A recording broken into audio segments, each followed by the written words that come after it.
Хотите узнать новые интересные веломаршруты? Хотите увидеть прекрасный город? Хотите увидеть его таким, каким его видим мы, велосипедисты? Смотрите новое видео на нашем канале и присоединяйтесь к нам в велопоездках. Сейчас мы подождем, пока Максим поиграет с прутиком, и обязательно поедем.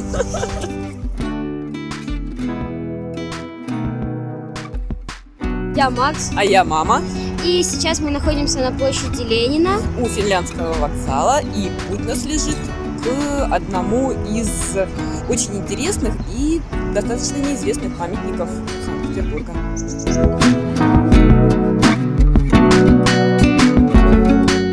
А еще вот там, вот это вот на заднем плане, это фонтан, в который Максим летом упал перед очередной покатушкой в город.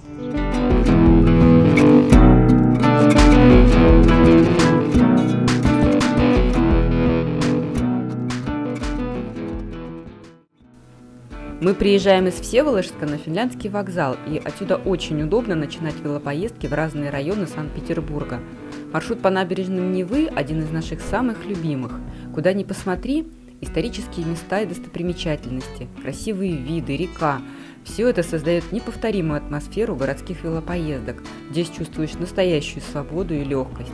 Кстати, отсюда по велодорожке можно доехать как до парка 300-летия Санкт-Петербурга на западе города, так и до Муринского парка и Выборгского шоссе на севере. Длина велодорожки составляет почти 30 километров, что очень удобно. Мы выехали на велодорожку на Арсенальной набережной и едем в сторону Петроградки. Погода сейчас типичная питерская. Вокруг серые тона, хорошо, что нет дождя. Когда стемнеет, включится подсветка и станет намного веселее. Слева от нас река Большая Невка. Это правый рукав Невы, который отделяет Выборгскую сторону от Петроградской.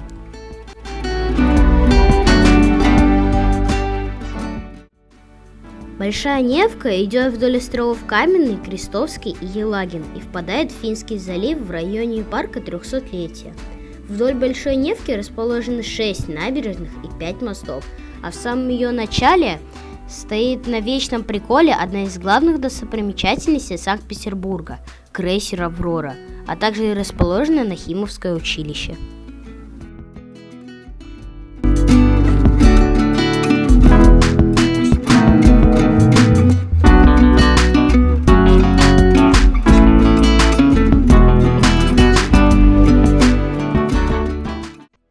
Фрегат, который мы сейчас проезжаем, называется «Благодать», и это ресторан, сделанный в стиле петровская барокко. А вообще этот корабль – реконструкция настоящего боевого судна начала XIX века, которое участвовало в наполеоновских войнах.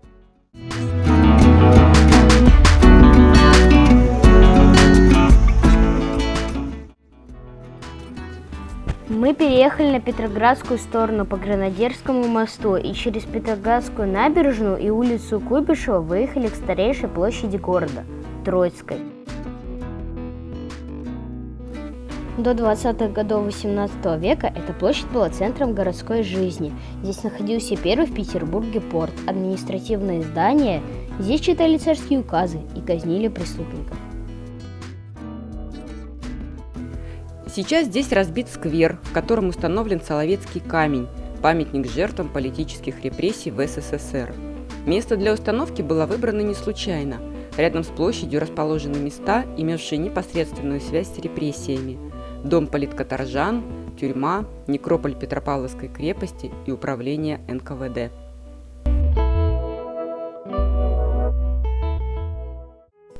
Одним из самых известных мостов Санкт-Петербурга является Троицкий, по которому мы сейчас едем. Он соединяет Троицкую и Суворовскую площадь перед Марсовым полем. По нему мы выезжаем на Дворцовую набережную и едем к самому сердцу Санкт-Петербурга – Дворцовой площади. На той стороне Невы виден Заячий остров и шпиль Петропавловской крепости. Мы едем вдоль Эрмитажного театра и Эрмитажа и выезжаем на главную площадь города – Дворцовую.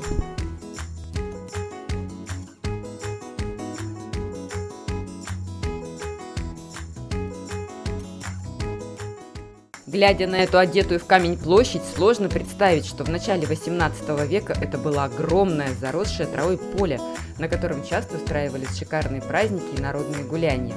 А свой каменный вид площадь получила во второй половине 18 века со строительством Зимнего дворца по проекту Растрелли. И дальше мы покатили через улицы Большую Морскую, Гороховую и Московский проспект и добрались-таки до набережной Фонтанки.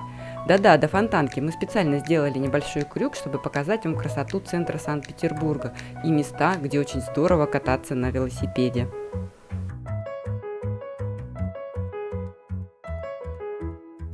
Пока мы добирались до Фонтанки, мы почти не снимали, так как было довольно людно и снимать не очень удобно. Но мы уже почти близко к цели нашей поездки, поэтому все внимание к Измайловскому саду, где расположен один из самых добрых и милых памятников города – Петербургский ангел.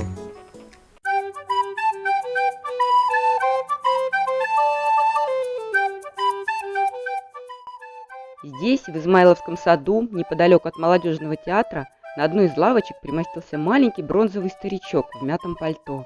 Он закрылся от дождя зонтиком и читает книжку. Этот небольшой памятник появился тут в 2012 году и был победителем в симпозиуме по городской скульптуре. По словам автора, петербургского художника Романа Шустова, памятник символизирует пожилых жителей города, переживших войну, голод, блокаду, страдания и лишения, но сумевших сохранить любовь к жизни и интеллигентность. И на самом деле он действительно очень милый и трогательный, и расположен в тихом, типично питерском месте. Очень интересно было бы узнать, о чем его книга. И у него есть поклонники, которые вяжут ему разноцветные шарфики, стараясь добавить красок в хмурый питерский день. У него даже есть своя почта. Желающие могут опустить впечатление об увиденных спектаклях молодежного театра или загаданные желания. Кстати, у него 2 шарфа. 2 шарфика? Да, смотри. У нее зод кривой. Кстати.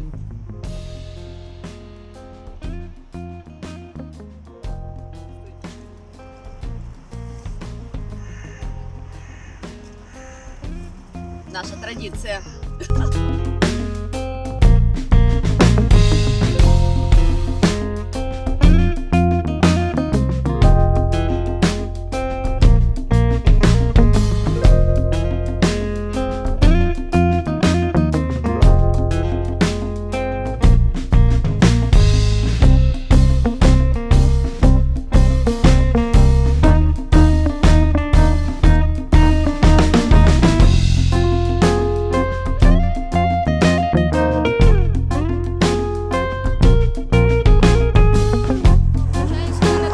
Нам очень понравилось. Да, все было очень здорово, мы очень устали, потому что мы сделали гриль. Были очень вкусные бутерброды и чай. Старалась. Был симпатичный памятник, интересный маршрут, и мы про него вам рассказали. Да. Все, всем пока-пока. Пока. Подписывайтесь на наш канал. Ставьте лайки, если хотите увидеть больше новых и крутых, необычных мест Санкт-Петербурга. С вами были Мама И Макс. а вместе канал Макс и Мама. Пока-пока. Пока-пока.